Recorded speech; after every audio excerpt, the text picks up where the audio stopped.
40 വയസ്സിന് ശേഷം സ്ത്രീകളെ ഏറ്റവും കൂടുതൽ ബുദ്ധിമുട്ടിക്കുന്ന പ്രശ്നം എന്ന് പറഞ്ഞാൽ അവരുടെ ശരീരത്തിന്റെ പല ഭാഗത്തും ഉണ്ടാകുന്ന വേദനകളാണ്. പ്രത്യേകിച്ച് നമ്മൾ നോക്കിക്കഴിഞ്ഞാൽ അവരുടെ ഈ മുട്ടിന്റെ ഭാഗത്തും ഒക്കെ ആയിട്ട് നടുവിന്റെ ഭാഗത്തും നമ്മുടെ ജോയിൻസ് പൊതുവെ കുറച്ച് സ്റ്റിഫ് ആവുന്നത് പോലെയും ജോയിൻസിൻ്റെയൊക്കെ ഭാഗങ്ങളിൽ നീരും വേദനയൊക്കെ വരുന്നതായിട്ട് കാണും. പൊതുവെ ഞാൻ ഈ ഒരു പ്രായത്തിലുള്ള ആൾക്കാരെ കണ്ടു കഴിഞ്ഞാൽ ഞാൻ ചോദിക്കുന്ന ഒരു കാര്യം എന്ന് പറഞ്ഞാൽ, നിങ്ങൾ സത്യത്തിൽ നിങ്ങളുടെ ഹസ്ബൻഡിന്റെ ഇഷ്ടങ്ങൾ എന്താണെന്ന് ചോദിച്ചാൽ അറിയാം, മക്കളുടെ ഇഷ്ടം എന്താണെന്ന് ചോദിച്ചാൽ അറിയാം. എന്നാൽ നമ്മുടെ ഇഷ്ടം എന്താണ് എന്ന് ചോദിച്ചാൽ, അല്ലെങ്കിൽ നമുക്ക് വേണ്ടി അല്പം സമയം മാറ്റി വെക്കാനായിട്ട് ഈ പ്രായത്തിൽ എത്തുന്ന സ്ത്രീകൾക്ക് ഉണ്ടോ എന്ന് ചോദിച്ചാൽ, സത്യം പറഞ്ഞാൽ അവര് ഞാൻ ഈ ചോദിക്കുന്ന സമയത്തായിരിക്കും അതിനെ പറ്റിയിട്ട് ചിന്തിക്കുന്നത്. കാരണം മറ്റുള്ളവർക്ക് വേണ്ടി സമയം കണ്ടെത്താൻ ഒരുപാട് സമയം നമ്മൾ ചിലവഴിക്കുകയും നമുക്ക് വേണ്ടി ഒരു 5 മിനിറ്റ് മാറ്റി വെക്കാൻ ഇല്ല എന്നൊരു അവസ്ഥയിൽ കൂടെ ആയിരിക്കും ഈ പ്രായത്തിലുള്ള ഒരുപാട് പേരും പോകുന്നത്. 40 വയസ്സിന് ശേഷം നമ്മുടെ ശരീരത്തിൻ്റെ അകത്ത് ഒട്ടനവധി ഹോർമോൺ ചേഞ്ചസ് ഉണ്ടാകുന്നുണ്ട്. സത്യത്തിൽ വീട്ടിലുള്ള ആളുകളോട് നമ്മൾ ഇതിനെപ്പറ്റി സംസാരിച്ചാൽ അവർക്ക് ഇതിനെപ്പറ്റി ഒന്നും അറിയില്ല. അമ്മ ഭയങ്കരമായിട്ട് ദേഷ്യപ്പെടുന്നുണ്ട്, അമ്മ എപ്പോഴും പറഞ്ഞു കഴിഞ്ഞാൽ ശരീരം വേദനയാണ് എന്ന് പറഞ്ഞ് ഇങ്ങനെ ഇരിക്കുകയാണ് എന്നുള്ള രീതിയിലായിരിക്കും പറയുന്നത്. ഒരു വീട് മൊത്തത്തിൽ നടത്തുന്നത് നമ്മളാണെന്ന് ഇവരാരും ചിന്തിക്കാറില്ല എന്നുള്ളതാണ് സത്യം. ഇനി എനിക്ക് നിങ്ങളോട് പറയാനുള്ളത്, ഇത്തരം പ്രശ്നങ്ങൾ ഉണ്ടെങ്കിൽ നിങ്ങൾ ആദ്യം ചെയ്യാനുള്ളത് നിങ്ങളുടെ ജീവിതശൈലിയിൽ ഒരു മാറ്റം കൊണ്ടുവരിക. അത്യാവശ്യം ആഹാരം കഴിക്കുന്നതിൽ വളരെ ശ്രദ്ധ പുലർത്തുക. വ്യായാമം ചെയ്യുന്നതിന് വേണ്ടിയിട്ടൊരു സമയം കണ്ടെത്തുക. അപ്പോൾ ഇങ്ങനെയുള്ള, അല്ലെങ്കിൽ നിങ്ങൾക്ക് ഇഷ്ടമുള്ള എന്തെങ്കിലും പാട്ട് കേൾക്കാനോ മറ്റ് നിങ്ങളുടെ എൻ്റർടൈൻമെൻറ്റിന് വേണ്ടിയിട്ട് അല്പസമയം 1 മണിക്കൂറെങ്കിലും ഒരു ദിവസത്തിൽ മാറ്റി വെക്കാനായിട്ട് ഒരു ശ്രമം ഇന്നു മുതൽ നടത്തിക്കഴിഞ്ഞാൽ തന്നെ നമ്മുടെ ശരീരത്തിൻ്റെ അകത്ത് പ്രായാധിക്യം കൊണ്ടുണ്ടാവുന്ന, അല്ലെങ്കിൽ ഇനി വരുന്ന ഒരു 10-20 വർഷം ആരോഗ്യത്തോടെ ജീവിക്കാനായിട്ട് നിങ്ങളെ ഇത് വളരെയേറെ സഹായിക്കും. ഇനി നമുക്ക് ടോപ്പിക്കിലേക്ക് വരാം. ഇത്തരത്തിലുള്ള പ്രശ്നങ്ങൾ എന്തുകൊണ്ടാണ് നമ്മുടെ ശരീരത്തിൽ ഉണ്ടാകുന്നത്? നമ്മൾ പലപ്പോഴും കേട്ടിട്ടുണ്ട്, ഞാൻ നേരത്തെ വീഡിയോസിൽ പറഞ്ഞിട്ടുണ്ട്, ഈസ്ട്രോജൻ ഹോർമോൺസ് കുറഞ്ഞു വരുന്ന ഒരു സമയമാണ് ഈ ഒരു സമയത്ത് നമ്മുടെ ശരീരത്തിൽ ഉണ്ടാവുന്നത്. ഈ സമയത്ത് നമ്മൾ എന്ത് ചെയ്യും?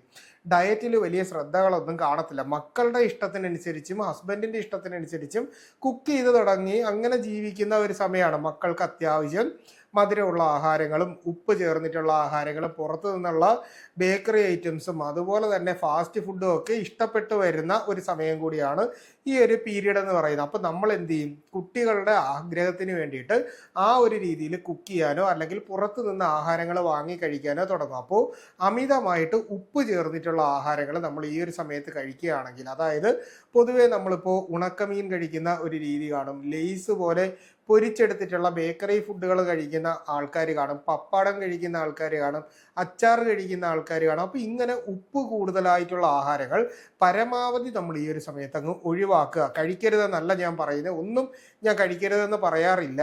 നിങ്ങൾ ചെയ്യാനുള്ളത് പരമാവധി കുറച്ച് ഉപയോഗിക്കാനുള്ള ഒരു ശ്രമം നടത്തുക.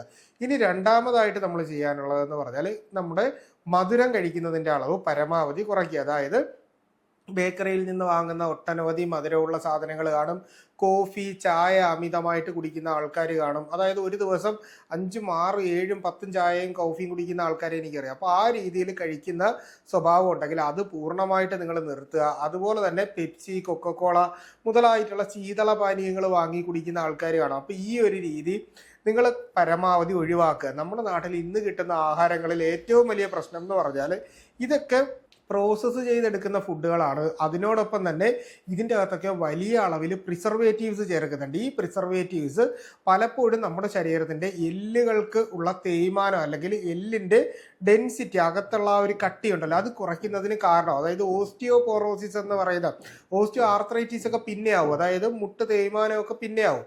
എന്നാൽ മുട്ടിൻ്റെ അകത്തുള്ള ആ ഒരു ഡെൻസിറ്റി സാന്ദ്രത കുറഞ്ഞു വരുന്ന ഒരു രീതിയിലേക്ക് നമ്മളെ കൊണ്ടെത്തിക്കാനായിട്ട് ഈ പറയുന്ന ആഹാരങ്ങളും നമ്മുടെ വ്യായാമം ഇല്ലാത്ത ഒരു ലൈഫ് സ്റ്റൈലും കാര്യങ്ങളും നമ്മുടെ ടെൻഷനും ഈസ്ട്രോജൻ ഹോർമോൺ കുറഞ്ഞു വരുന്നൊരു സമയം, ഇതെല്ലാം കൂടി ഒറ്റ ഫാക്ടറായിട്ട് നമ്മുടെ ശരീരത്തെ ഭയങ്കരമായിട്ട് ബാധിക്കും. വൈറ്റമിൻ ഡി ചിലർ ചെക്ക് ചെയ്ത് നോക്കാറില്ല. വൈറ്റമിൻ ഡി കുറഞ്ഞു കഴിഞ്ഞാലും കാൽസ്യത്തിൻ്റെ അബ്സോർപ്ഷൻ കുറഞ്ഞിട്ട് നമുക്ക് ഈ പറയുന്ന സെയിം പ്രശ്നങ്ങൾ ഉണ്ടാകാനുള്ള സാധ്യതയുണ്ട്. അപ്പോൾ ഈ പറയുന്ന കാര്യങ്ങൾ മനസ്സിൽ വെച്ചിട്ട് വേണം ചെയ്യാനുള്ളത്. ഇനി നമുക്ക് ഇത് ഓവർകം ചെയ്യുന്നതിന് വേണ്ടിയിട്ട് നമ്മൾ കഴിക്കാനുള്ള ആഹാരങ്ങളെ പറ്റിയിട്ട് ഒന്ന് സംസാരിക്കാം. നമ്മൾ കഴിക്കാനുള്ളത് മുട്ട കഴിക്കുക. മുട്ടയിൽ അത്യാവശ്യം കാൽസ്യവും ഫോസ്ഫറസും സിങ്കും സെലീനിയും ഒക്കെ നമ്മുടെ ശരീരത്തിൽ കിട്ടുന്നുണ്ട്. അതുപോലെ തന്നെയാണ് നമ്മൾ ഇലക്കറികൾ കഴിക്കുന്നതും. അതുപോലെ തന്നെ ഇലക്കറികളിൽ നമുക്ക് ചീര കഴിക്കാം, അതുപോലെ തന്നെ മുരിങ്ങയില കഴിക്കാം, പിന്നീട് നമുക്ക് അഗസ്തിച്ചീര കഴിക്കാനായിട്ട് പറ്റും, ലെറ്റ്യൂസ് പോലുള്ള ഇലകൾ നമുക്ക് വാങ്ങിയിട്ട് കഴിക്കാൻ പറ്റും. കിട്ടുന്ന ഏത് തരത്തിലുള്ള ഇലകളാണോ നിങ്ങളുടെ വീട്ടിൽ സുലഭമായിട്ടുള്ളത് അത്തരത്തിലുള്ള ഇലക്കറികൾ കഴിക്കാനായിട്ട് ശ്രമിക്കുക. പയറുവർഗ്ഗങ്ങൾ, ഏത് തരത്തിലുള്ള പയറുവർഗ്ഗങ്ങൾ കഴിച്ചു കഴിഞ്ഞാലും നമ്മുടെ ശരീരത്തിൻ്റെ അകത്ത് എല്ലുകൾക്കും പല്ലുകൾക്കും ഒരുപോലെ ആരോഗ്യം തരാനും പെട്ടെന്നുണ്ടാകുന്ന ക്ഷീണവും മറ്റു പ്രശ്നങ്ങളും ഒക്കെ കുറയ്ക്കുന്നതിന് വേണ്ടിയിട്ടും നമ്മുടെ ബോഡി എപ്പോഴും എനർജറ്റിക് ആയിട്ടിരിക്കും. കാരണം പ്രോട്ടീൻ കണ്ടന്റാണ് നമ്മുടെ ശരീരത്തിലേക്ക് കിട്ടുന്നത്. അപ്പോൾ ആ രീതിയിലേക്ക് ആഹാരത്തിൻ്റെ അകത്തൊരു ക്രമീകരണം കൊണ്ടുവരിക. ബദാം കഴിക്കുന്നതും വാൾനട്ട് കഴിക്കുന്നതും പിസ്ത കഴിക്കുന്നതോ, അപ്പോൾ ഈ ഒരു രീതിയിലുള്ള നമ്മുടെ നട്ട്സ് വിഭാഗങ്ങളുണ്ടല്ലോ, കശുവണ്ടി മുതലായിട്ടുള്ള നട്ട്സ്, ഇതൊന്നും കിട്ടിയില്ലെങ്കിൽ അത്യാവശ്യം ഒരു 1/4 പിടി കപ്പലണ്ടി വാങ്ങിയിട്ട് അധികം ഉപ്പിട്ട് വറുക്കാത്ത രീതിയിൽ കപ്പലണ്ടി വേവിച്ച് കഴിക്കുകയാണ് എന്നുണ്ടെങ്കിൽ ഇതും പ്രോട്ടീൻ കിട്ടാനായിട്ട് വളരെ നല്ലതാണ്. എല്ലുകളുടെ ആരോഗ്യത്തിനും ഒക്കെ ഇത് വളരെയേറെ സഹായിക്കുകയും ചെയ്യും. രാവിലെ എഴുന്നേറ്റാൽ കഴിയുമെങ്കിൽ, ഇഷ്ടമാണ് എന്നുണ്ടെങ്കിൽ രാവിലെയോ വൈകിട്ടോ, അതായത് 6 മണിയൊക്കെ ആവുന്ന സമയത്തോ ഒരു ഗ്ലാസ് ഇളം ചൂട് പാല് കുടിക്കുന്നത് വളരെ നല്ലതാണ്. അപ്പോൾ നമ്മുടെ ആരോഗ്യം കൂടി മക്കൾക്ക് കൊടുക്കുന്നതിനോടൊപ്പം തന്നെ നമ്മുടെ ആരോഗ്യം കൂടി നോക്കണം എന്നുള്ളൊരു കോൺസെപ്റ്റാണ് ഇവിടെ ഞാൻ പറഞ്ഞത്. ഇനി വേണ്ടത്, നമ്മൾ പലതരത്തിലുള്ള ധാന്യങ്ങളെ പറ്റിയിട്ട് നമ്മൾ കേട്ടിട്ടുണ്ട്. പൊതുവേ നമ്മളിപ്പോൾ ഫ്ലാക്സ് സീഡ് ഉണ്ട്, ചിയാ സീഡ് ഉണ്ട്, പംകിൻ സീഡ് ഉണ്ട്, സൺഫ്ലവർ സീഡ് ഉണ്ട്. അപ്പോൾ ഇത്തരത്തിൽ നമുക്ക് കഴിക്കാൻ പറ്റുന്ന ഏതെങ്കിലും സീഡ് വർഗ്ഗം, ഞാൻ ഒരുപാട് ഈ ഇത്തരത്തിലുള്ള സീഡുകളുടെ ഗുണങ്ങളെ പറ്റി കഴിക്കാനുള്ള കാര്യങ്ങളൊക്കെ വീഡിയോസിൽ പറഞ്ഞിട്ടുണ്ട്. ഒരുപക്ഷെ നിങ്ങളിൽ ഒരുപാട് പേർക്ക് അറിയാവുന്നത് കൊണ്ട്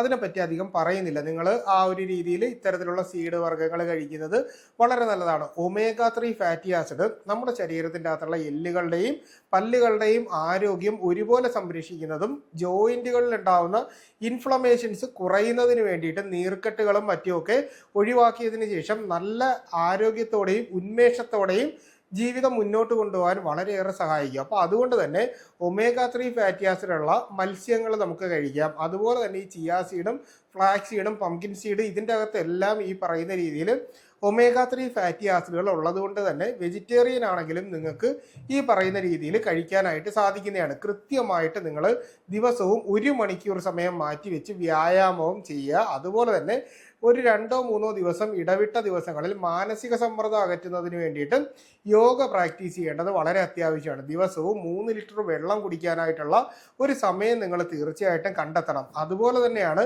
നമ്മൾ എള്ള് മേടിക്കാനായിട്ട് കിട്ടും. എള്ള് നമ്മളിപ്പോൾ കറുത്ത എള്ളാണ് കുറച്ചുകൂടി നല്ലത്. നേരത്തെ ഞാൻ എള്ള് മരുന്നെന്ന് പറഞ്ഞിട്ട് നമ്മളെ ഈസ്ട്രോജൻ ലെവൽ കൂട്ടുന്നതിന് വേണ്ടിയിട്ട് എള്ളും അവലും വെച്ചിട്ടുള്ള ഒരു പ്രിപ്പറേഷൻ പറഞ്ഞിട്ടുണ്ട്. ഒന്നുകിൽ നിങ്ങൾക്ക് അങ്ങനെ ഉണ്ടാക്കി കഴിക്കാം, ഇല്ലെങ്കിൽ കഴുകി വൃത്തിയാക്കി ഉണക്കി പൊടിച്ചെടുത്ത എള്ള് നമുക്ക് 1 ടീസ്പൂണ് വൈകുന്നേരം 1 ഗ്ലാസ് പാലിൽ മിക്സ് ചെയ്തിട്ട് നമ്മൾ കഴിക്കുന്നത് നമ്മുടെ എല്ലുകളുടെയും പല്ലുകളുടെയും ആരോഗ്യം വർദ്ധിപ്പിക്കുന്നതിനും ഫൈറ്റോ ഈസ്ട്രോജൻ, അതായത് നമ്മുടെ ശരീരത്തിൻ്റെ അകത്ത് ഈസ്ട്രോജൻ ഹോർമോൺസിനെ കുറച്ചുകൂടി നല്ല രീതിയിൽ പ്രവർത്തിക്കാൻ സഹായിക്കുകയും, ഇനി ഒരു 40-50 വയസ്സ് കഴിഞ്ഞിട്ടുള്ളവർക്കാണെങ്കിൽ ഈസ്ട്രോജൻ്റെ അളവ് ശരീരത്തിൽ മെയിൻറ്റെയിൻ ചെയ്തു പോകുന്നതിനും ഈ പറയുന്ന രീതിയിൽ എള്ള് പതിവായിട്ട് കഴിക്കുന്നത് കൊണ്ട് നമ്മുടെ ശരീരത്തിൻ്റെ അകത്ത് ചെയ്യാറുണ്ട്. അപ്പോൾ ആ ഒരു കാര്യം കൂടി നിങ്ങളൊന്ന് മനസ്സിൽ വെച്ചിരിക്കുക. ഇനി നമ്മൾ വേണ്ടത് നമ്മുടെ തൈറോയിഡ് ഹോർമോൺ കറക്റ്റ് ആണോ എന്ന് നോക്കണം. കാര്യം തൈറോയിഡിൽ ഉണ്ടാവുന്ന വേരിയേഷൻസ് പലപ്പോഴും നമുക്ക് ഇത്തരത്തിലുള്ള ഒരു ബലക്കുറവ് നമ്മുടെ ശരീരത്തിൻ്റെ അകത്ത് തോന്നിക്കും. കാരണം 40 വയസ്സ് കഴിയുമ്പോൾ ആരോഗ്യത്തിലും ബ്ലഡ് ചെക്കപ്പുകളോടും നമ്മുടെ ആ കാര്യത്തോടൊക്കെ നമുക്കൊരു വിമുഖത തോന്നി തുടങ്ങുന്ന ഒരു സമയമാണ്. ഇപ്പോഴേ നമ്മൾ ഈ കാര്യങ്ങളിൽ